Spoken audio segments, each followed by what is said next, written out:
Oups, désolé. Pour les béatitudes, nous sommes habitués à Matthieu, encore, les 8 béatitudes de Matthieu. Et puis, nous avons Jésus qui commence ainsi. Heureux vous les pauvres, le royaume de Dieu est avec vous. Ce n'est pas les pauvres d'esprit, ce sont les pauvres. C'est les questions sociales, encore une fois, vraiment devant nos yeux. Heureux vous qui avez faim maintenant. C'est, en Matthieu, c'est faim et soif de justice. Mais ici, c'est faim. Les pauvres, ceux qui ont faim, vous serez rassasiés. Heureux vous qui pleurez, maintenant vous rirez. Heureux êtes-vous lorsque les hommes vous haïssent, lorsqu'ils vous rejettent et qu'ils insultent et proscrivent votre nom comme un femme à cause du Fils de l'homme. Ça correspond à une partie des béatitudes chez Matthieu. Il a dit, réjouissez-vous, bondissez de joie, votre récompense est grande dans le ciel. C'est comment Matthieu a représenté ces 4, mais il n'y a que les 4. Ah, est-ce que ça fait 4 ou 5 avec le dernier? Pauvre, faim, pleurer, et puis, oui, donc persécuté. OK, les 4. Mais puis, ce qui est suivi, ce n'est pas les autres béatitudes, ce sont des malédictions que nous avons. Malheureux, vous les riches, vous tenez votre consolation déjà. Malheureux, vous qui êtes repus maintenant, vous aurez faim. Malheureux, vous qui riez maintenant, vous serez dans le deuil et vous pleurerez. Malheureux êtes-vous lorsque tous les hommes disent du bien de vous. C'est en effet de la même manière que leur père traitait les faux prophètes. Luc va souligner que nous sommes dans une situation d'injustice où les riches exploitent les pauvres. Et ça ne va pas du tout. Ça ne va pas. Si vous n'êtes pas en train, si ça ne vous trouble pas que cette injustice existe, hein, si vous êtes riche et vous ne demandez pas de alléger le fardeau des pauvres, votre richesse est votre seule récompense. Si vous êtes rassasié maintenant quand il y a tant de personnes qui ont faim, alors, pensez-vous, vous aurez faim aussi un jour. Et vous qui riez maintenant, vous qui faites la fête, qui faites la fête, vous serez dans le deuil et vous pleurerez. Vous ne serez pas toujours les gagnants, ceux qui sont hauts. Et malheureux êtes-vous quand tous les hommes disent du bien de vous. Ah, tous les hommes malhonnêtes, tous ces injustes. Non, c'est comme ça que les fausses prophètes étaient traités. Donc, vous voyez que nous attendons à entendre Matthieu, mais nous entendons Luc au lieu de Matthieu. Et puis, il va présenter cette partie qui correspond au sermon sur la montagne. Aimez-vous vos ennemis, faites bien à ceux qui vous haïssent, bénissez ceux qui vous maudissent, priez pour ceux qui vous calomnient. Il vient de condamner les riches, mais je vous dis, à vous qui m'écoutez, qui ne sont pas les riches, quand même si nous savons qu'eux, ils vont pleurer, eux, ils vont avoir faim aussi.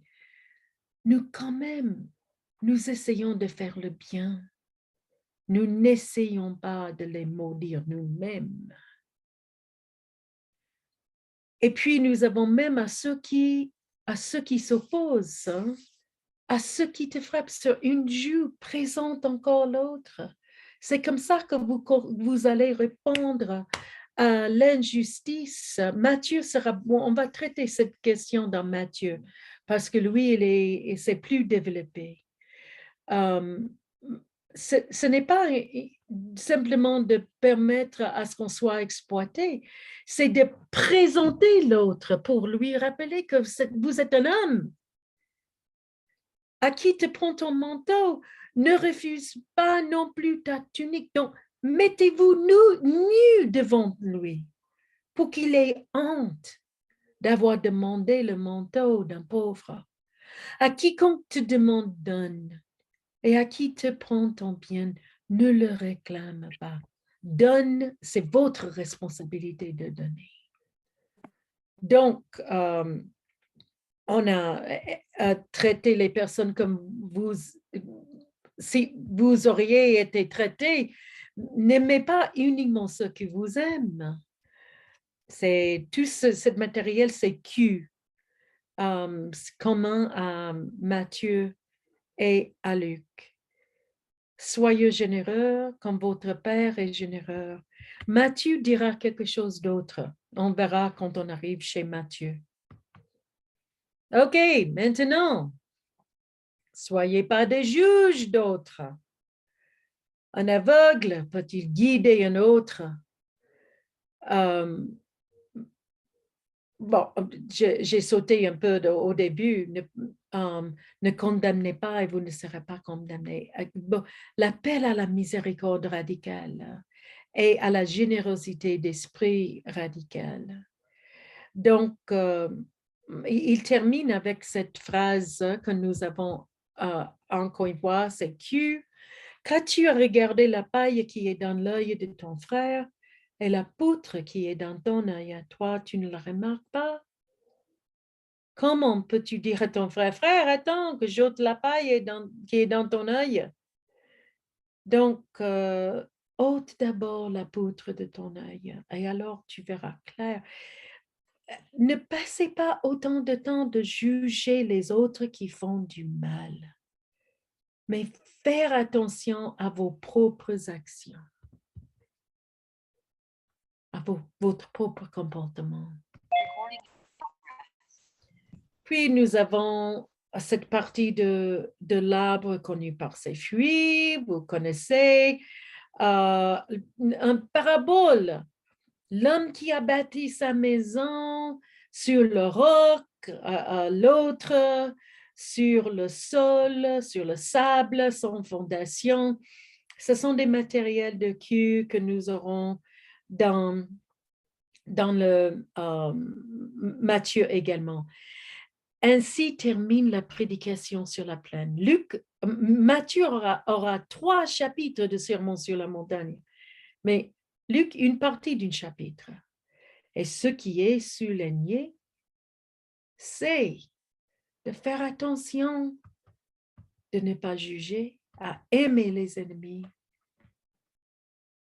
à reconnaître que ce ne sont pas ceux qui sont les derniers de ce monde qui sont maudits, mais la malédiction, c'est à ceux qui sont la source des efforts de maudire les pauvres. OK. On continue avec les matériels de Q. Donc, nous allons entendre également Matthieu, la foi d'un centurion. Donc, c'est intéressant que ce sont des notables juifs qui envoient à Jésus pour qu'il vienne sauver le serviteur du centurion. Et puis, Jésus parle après la guérison, parce que le centurion dit, non, tu n'as pas besoin de venir ici, tu peux rester chez toi, parce que je sais que tu es un homme d'autorité. Et sa réponse, je vous le déclare, même en Israël, je n'ai pas trouvé une telle foi. Et c'est chez un gentil, chez un militaire même. OK. Maintenant, une histoire unique à Luc. Nous avons une veuve dans la ville Naïn qui vient de perdre à la mort son fils unique. Et donc, quand eux, ils voient le cercueil et tous ceux qui l'accompagnaient, Jésus et ses disciples sont là, Jésus n'est pas sollicité. Mais Jésus arrive devant la femme, il dit, ne pleure pas. Et il touche le cercueil en disant, jeune homme, je te l'ordonne, réveille-toi. Alors, le mort s'assit et se mit à parler. Et Jésus le rendit à sa mère. Tous furent saisis de crainte et ils rendaient gloire à Dieu en disant, un grand prophète s'est levé parmi nous. Et Dieu a visité son peuple. Et donc, ce propos sur Jésus répondit dans toute la Judée et dans toute la région. Donc, à noter, Naïn, c'est le territoire d'Élie et de l'Élysée. Nous voyons un fils unique, écho de Jésus, mais aussi dimension sociale. C'est une veuve avec un fils unique. Qui est-ce qui va s'occuper d'elle? Elle n'a ni de mari, ni de fils maintenant. Elle est dans une situation très difficile. Elle sera obligée soit de mendier, soit de se vendre dans leur contexte. Donc, nous avons dans l'histoire du centurion, le serviteur était au point de mourir, mais maintenant ce fils est mort. Et c'est une guérison qui dépasse. Guérison, c'est une résurrection. Ça rappelle aussi le ministère d'Élisée avec le Fils unique qui est ressuscité et qui prévoit la résurrection du Fils unique de Dieu. Et enfin, le fait que son renom se répandit dans toute la Judée et dans toute la région, ça veut dire hors de la Judée, dans la contrée gentile grecque. Puis nous avons Jésus et Jean-Baptiste, c'est Q encore, le pauvre Jean-Baptiste qui est en prison, qui demande si c'est Jésus qui est celui qui vient. Il avait déjà proclamé et maintenant il a des doutes parce qu'il souffre en prison. Devons-nous attendre un autre? Donc, peut-être il se demandait si Jésus était le sauveur parce qu'il n'avait pas encore vaincu, annoncé le jugement de l'oppresseur, vaincu l'oppresseur parce que Jean reste en prison.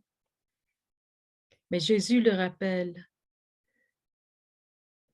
regarde ce que nous avons fait et dites à Jean, les aveugles retrouvent la vue, les boiteux marchent droit, les lépreux sont purifiés, les sourds entendent, les morts ressuscitent, la bonne nouvelle est annoncée aux pauvres.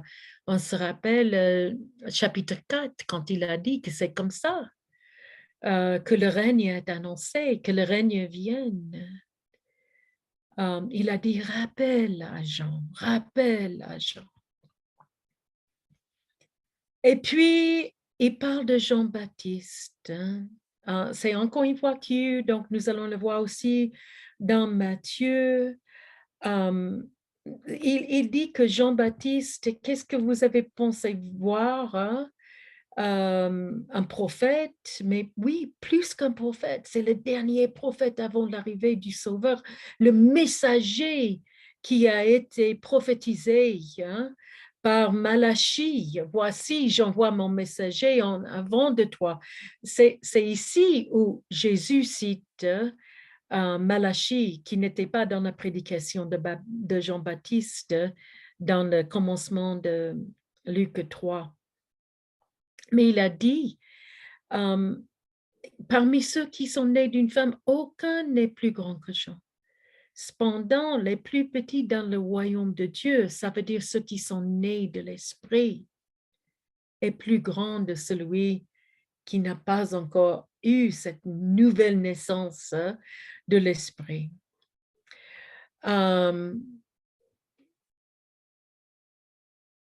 les pharisiens, il dit, n'avait pas respecté, cherché le baptême de Jean. Il ne voulait pas, il n'était pas baptisé. Et puis maintenant, il dit, il a cette phrase un peu parabolique. À qui sont-ils comparables? Ils sont comparables à des enfants assis sur la place et qui s'interpellent les uns les autres en disant, nous vous avons joué de la flûte et vous n'avez pas dansé. Nous avons entendu un chant funèbre et vous n'avez pas pleuré. Donc, ils ne sont pas satisfaits et nous allons entendre de Matthieu d'autres choses de Jésus liées à cette vie. Mais nous voyons déjà ici, désolé, ce n'est pas uniquement chez Matthieu, mais c'est aussi chez Luc. Parce que vous avez critiqué Jean-Baptiste qui était ascétique, qui jeûnait toujours, il a perdu la tête, c'était un fou. Et puis Jésus vient, il mange, il boit et vous dites, voilà un glouton et un ivrogne, un ami des collecteurs d'impôts et des pêcheurs. Et puis Luc termine ainsi, la sagesse a été reconnue juste par tous ses enfants. Matthieu dit, ceux qui auront des oreilles pour écouter, la sagesse a été reconnue par ceux qui auront des oreilles pour écouter. Chez Marc, nous aurons beaucoup de repas autour de la table. Luc, pardon, je dis Marc, c'est Luc, je voulais dire Luc. Histoire unique à Luc, pas à Marc, qui résonne autre part. Je vais le corriger. C'est étonnant, encore une fois, qu'on entend cette histoire ici. Vous voyez, il est chez un pharisien. Marc ne parlait jamais des repas. Jésus n'avait pas même le temps de manger. Il nous a raconté ça une fois. Mais dans Luc, bon, Marc a parlé des repas après, mais Luc en parle beaucoup. Un pharisien l'invite à manger avec lui, entre dans la maison du pharisien. Survint une femme de la ville qui était pécheresse. Elle avait appris qu'il était à table dans la maison du pharisien, apportant un flacon de parfum en albâtre et se plaçant par derrière, tout en pleurs aux pieds de Jésus. Elle se mit à baigner ses pieds de larmes. Elle les essuyait avec ses cheveux, les couvrait de baisers et répandait sur eux du parfum. Voyant cela, le pharisien qui l'avait invité se dit en lui-même, si cet homme était un prophète, il saurait qui est cette femme qui le touche et ce qu'elle est, une pécheresse. Ça nous rappelle l'épisode à la fin de l'évangile selon Marc, n'est-ce pas? Où la femme va oindre Jésus pour sa mort. Mais cette fois, c'est autre chose. C'est une femme qui est pécheresse. L'autre, ce n'était pas identifié comme pécheresse, mais qui a une repentance, qui montre son amour envers Jésus dans une manière qui scandalise. C'est un scandale déjà d'être femme dans l'espace de l'homme, mais c'est un acte intime qui les scandalise davantage. Et puis nous avons l'histoire que Jésus raconte à Simon, le pharisien qui s'appelait Simon. Il parle des deux débiteurs et il pardonne les deux. Et qui est-ce qu'il aimera le plus? Simon répondit, je pense que c'est celui auquel il a fait grâce de la plus grande dette. Jésus lui dit, tu as bien jugé. Et puis il demande s'il a vu cette femme. Est-ce que tu vois cette femme? Parce que toi, tu as condamné ses actions, mais est-ce que tu as vu la femme? Et qu'est-ce qu'elle a fait? Tu n'avais pas lavé mes pieds. Ça résonne aussi, n'est-ce pas, avec Jean. Mais elle a baigné mes pieds de ses larmes. Et il annonce à la fin donc de tout ce qu'elle a fait. Celui à qui on pardonne peu montre peu d'amour. Et puis Jésus dit, tes péchés ont été pardonnés. Qui est-ce qui peut pardonner les péchés? Vous vous rappelez que la même question demandée aux paralytiques dans l'Évangile selon Marc. OK. Puis, nous avons eu cette femme. Encore une fois, Luc va souligner la présence des femmes. Les 12 étaient avec lui sur la route et aussi des femmes qui avaient été guéries d'esprits mauvais et de maladies, ça veut dire Marie, Jean, Suzanne, mais il y avait beaucoup d'autres femmes qui les aidaient de leur bien, peut-être qui ne le suivaient pas sur la route, mais qui finançaient, qui donnaient. Ce n'était pas acceptable pour une femme de marcher, de voyager. Vraiment, on soupçonnait des femmes qui voyageaient, même avec des hommes. Mais si on allait voyager, il fallait soit le père, soit un grand frère pour l'accompagner. Mais elle ne respecte pas du tout ces contraintes sociales. Nous voyons également la diversité des femmes parce que nous avons Marie de Magdala qui avait 7 démons et puis Jeanne, la femme de Chusa, qui était l'intendant d'Hérode, donc qui est une femme de moyenne. C'est les femmes qui montrent leur fidélité déjà. Nous allons voir des femmes fidèles à la fin, mais déjà au milieu. Et c'est aussi probablement souligné par Luc parce que les femmes avaient des rôles et des places importantes dans les communautés qui recevaient son évangile. OK. Maintenant, nous avons des sections. Il y a des sections qui viennent de Marc avec le parabole du semeur qui est presque pareil en Luc, de Q, ces choses, ces enseignements de Jésus, ces devises de Jésus, avec quelques petites modifications. Personne n'allume une lampe pour la recouvrir d'un pot ou pour la mettre sous un lit, mais on la met sur un support pour que ceux qui entrent voient la lumière. C'est pour ceux qui entrent ce qui est intéressant. Donc, c'est l'accueil de l'autre. C'est pour ça qu'on met la lumière, pour accueillir. Et puis, nous avons à celui qui a, il sera donné. À celui qui n'a pas, même ce qu'il croit avoir lu sera retiré. C'est comme ça qu'il termine la section. Et on va le lire chez Matthieu après le parabole des talents. Mais Luc n'a pas une parabole exactement de parents, il a une parabole des pièces d'or à la fin.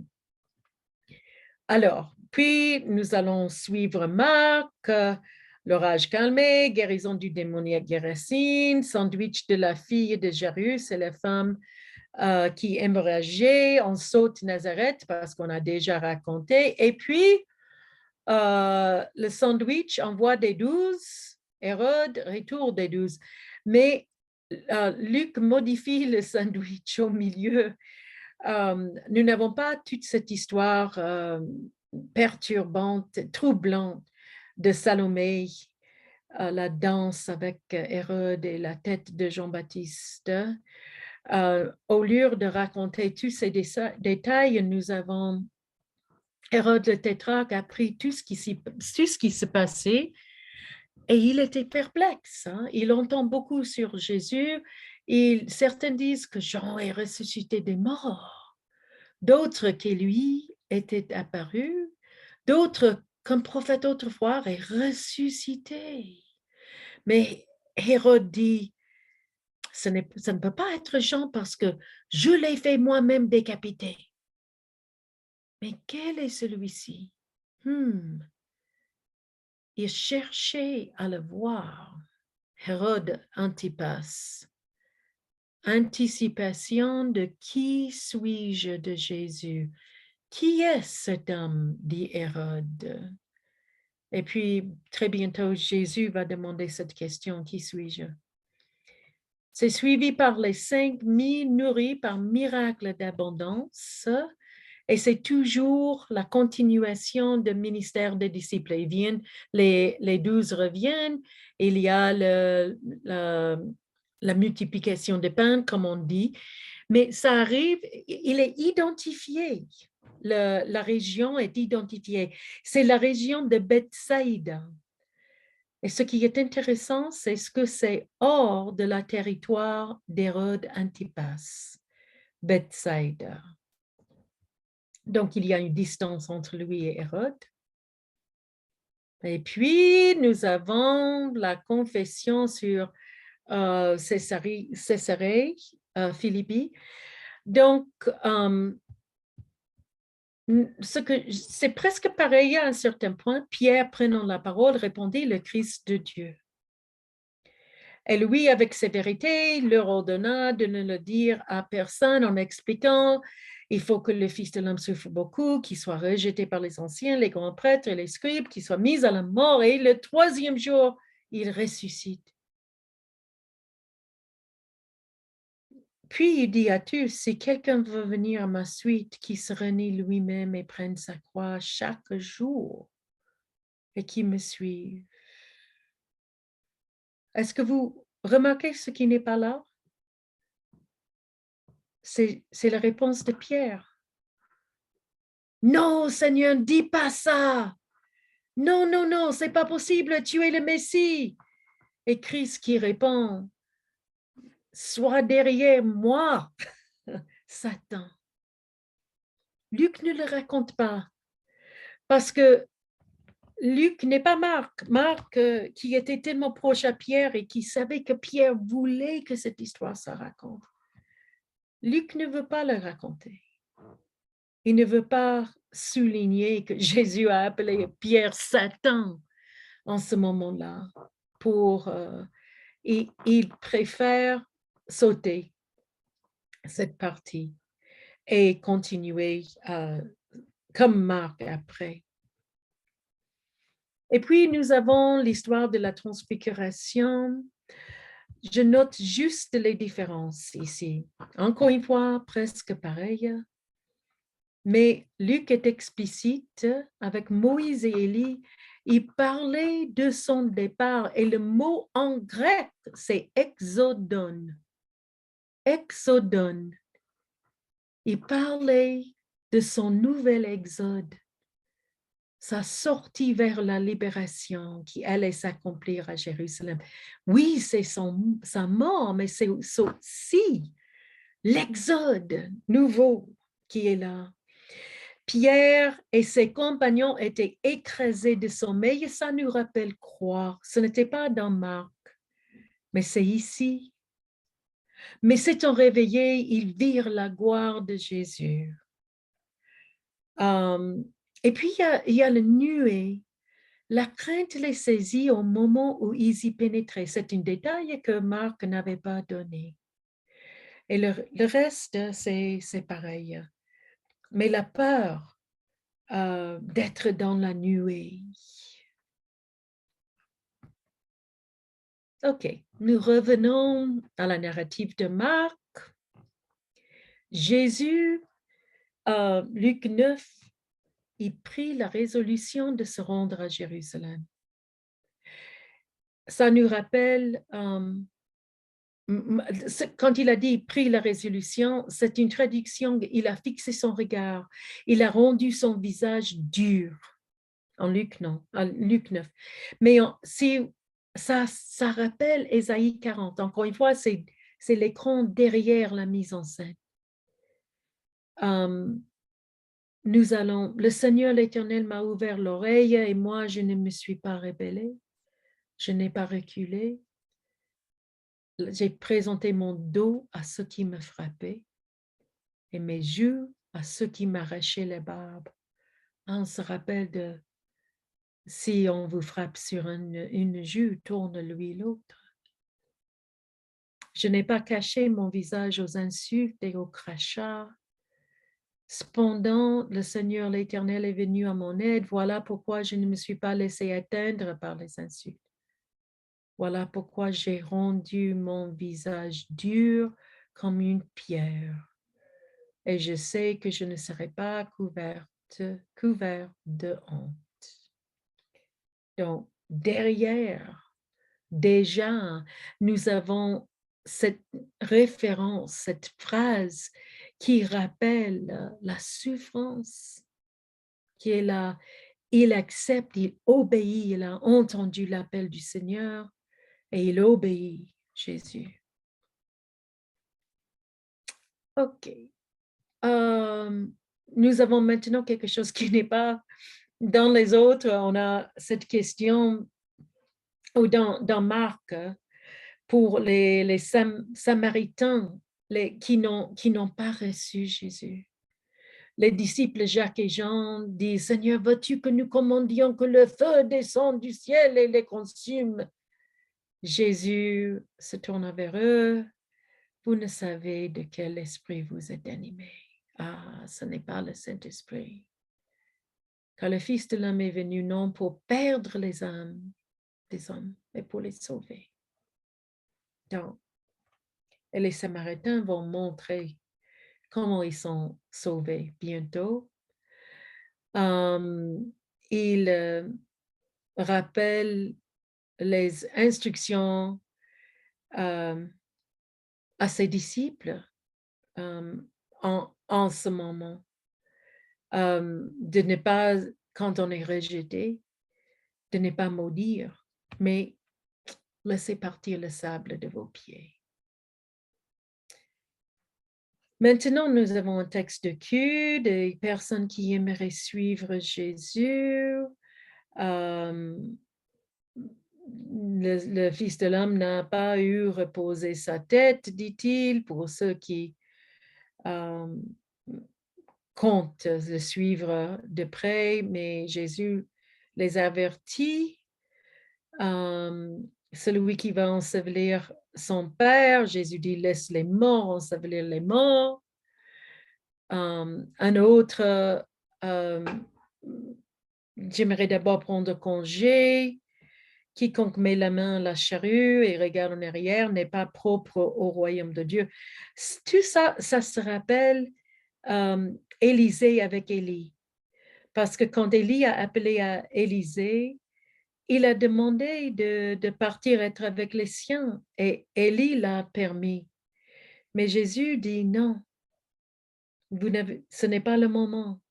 Vous devez être concentré sur le royaume de Dieu. Puis nous avons les 72 qui sont envoyés. Ce n'est pas dans Marc, mais c'est dans Q. Donc, nous avons 72 qui sont envoyés devant lui dans toute ville et localité où il devait aller lui-même. Donc, c'est pour préparer le chemin. Et nous avons un semblable appel à la mission, mais quelque chose qui est ajouté par Luc, c'est « Et toi, Capharnaüm ?» Après, ce serait mieux pour vous que comme cet été à Sodome, ce n'est pas de Sodome ici. Oui, donc tout ça s'est changé. Il ne parle pas de Sodome, mais malheureuse es-tu, Bethsaida, car si les miracles qui ont eu lieu chez vous eurent lieu à Tyr et à Sidon, il y a longtemps qu'ils se seraient convertis. Tyr et Sidon sont des contrées gentilles. Tyr et Sidon, ce n'est pas Sodome et Gomorrhe, mais Tyr et Sidon seront traités avec moins de rigueur que vous. Et Capharnaüm aussi, comme Bethsaida. Qu'est-ce que vous pensez? Que vous serez exaltés, mais non, vous ne le serez pas. Il semble qu'il y a maintenant un rejet à Capharnaüm de Jésus. Et puis, nous avons le retour des 72. Désolé, je vois qu'il y a une partie qui est surimposée.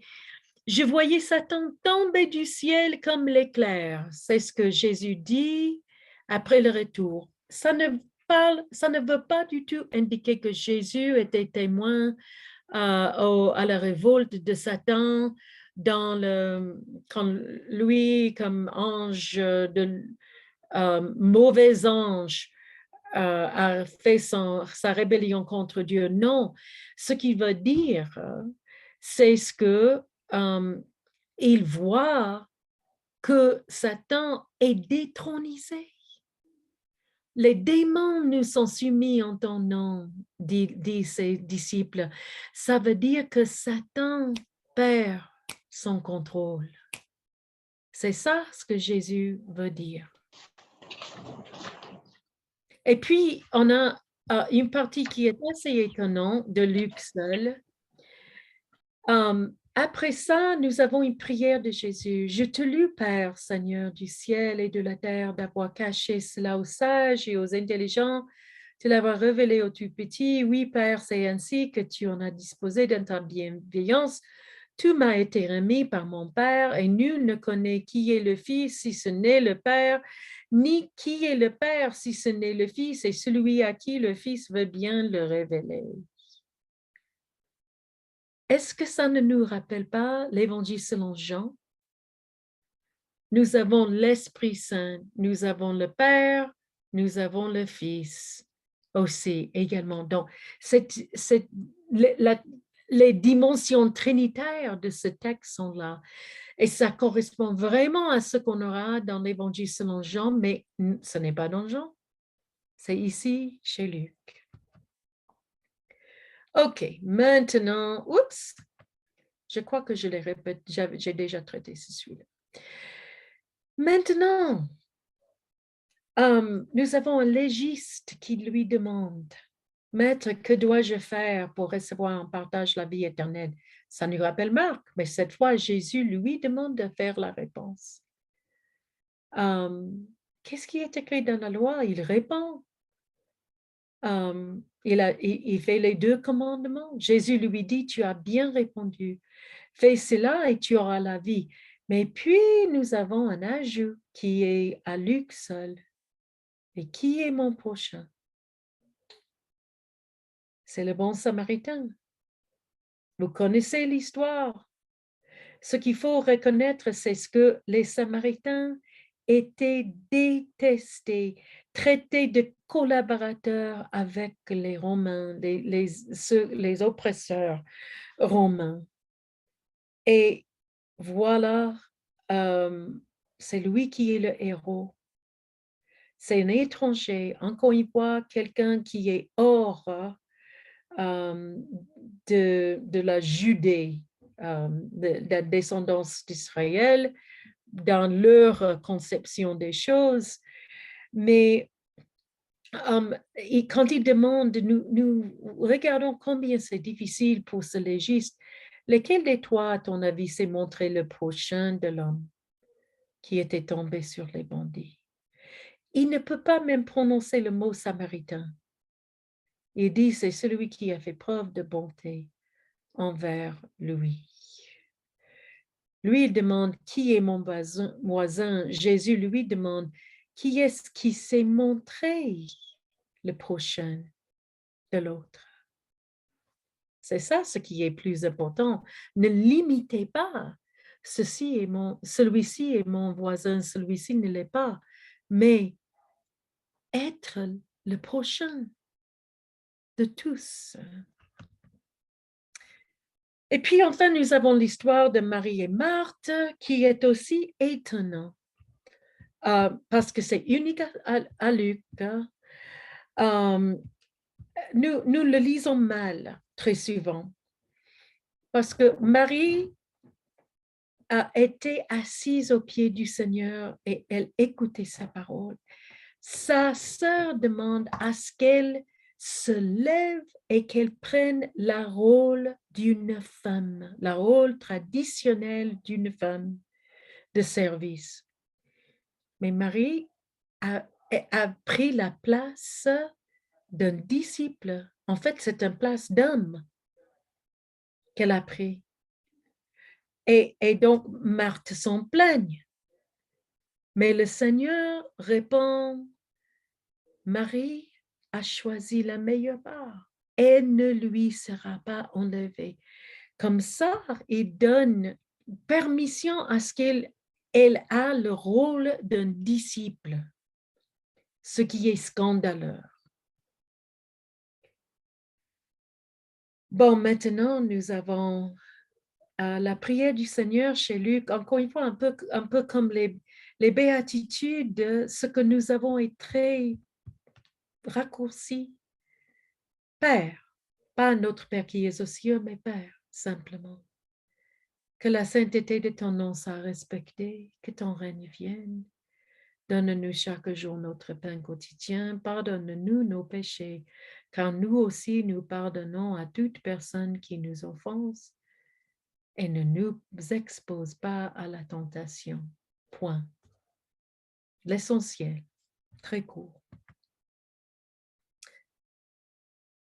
Puis nous avons des enseignements sur la prière. Il raconte les paraboles du voisin qui ne voulait pas se réveiller. Mais son ami a insisté. Enfin, oh non, laisse-moi dormir. Mais non, il faut venir. Et enfin, il viendra parce que vous avez tant demandé. Et puis, quel père parmi vous donnera une pierre à son fils s'il lui demande du pain? Le Seigneur, en fait, n'est pas comme ce voisin parce que lui, il veut nous donner son royaume, dit Luc. C'est en bas.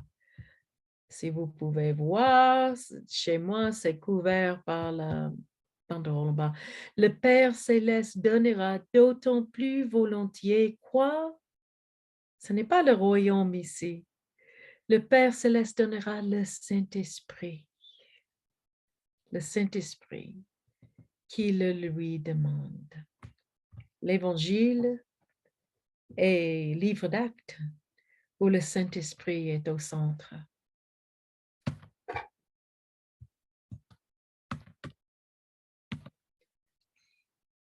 Nous avons encore une fois des matériels de Q et puis quelque chose d'intéressant. On répète quelque chose qu'il a déjà raconté. Personne n'allume une lampe pour la mettre dans une cachette, mais on la met sur son support pour que ceux qui entrent voient la clarté. Il a déjà dit, c'est exactement pareil. Mais puis il ajoute, la lampe de ton corps, c'est l'œil. Donc, quand l'œil est bon, le corps est bon. Donc, regardez si vraiment dans votre cœur, hein, vous avez la lumière et non les ténèbres. Parce que s'il y a la lumière dedans, ça va animer toute la personne. J'ai sauté sur le signe de Jonas parce que le temps avance et nous ne sommes pas encore même à la dernière semaine de vie de Jésus. Mais le signe de Jonas, c'est la résurrection. Jonas a représenté la mort et la résurrection. OK. Ça correspond beaucoup à Marc et à Q. On a ces condamnations des légistes et des pharisiens mais les pharisiens qui veulent le tuer, ça nous rappelle beaucoup. Puis, nous avons une section où Jésus va enseigner de ne pas vous inquiéter. Ça nous rappelle encore une fois le sermon sur la montagne. Mais Jésus dit non, et ne pas vous inquiéter et ne pas être avare. Et est-ce que c'est ça le mot que je cherche? Greedy. Euh, il a dit de se garder contre l'avidité. Un homme riche qui a dit que je vais construire d'autres granges pour mettre ma récolte parce que j'en ai tellement. Et puis, qu'est-ce que ça vous donne? Il aurait dû partager. Il ne faut pas amasser un trésor pour nous-mêmes. Et puis, il continue, c'est vraiment, il a déjà parlé de 5 moineaux, des petits moineaux, mais puis il va revenir au corbeau, comme Matthieu. C'est presque la même partie que Matthieu va raconter aussi. De n'inquiétez pas, n'inquiétez pas. Ne soyez pas dans l'avidité, dans la peur, parce que Dieu va pourvoir vos besoins.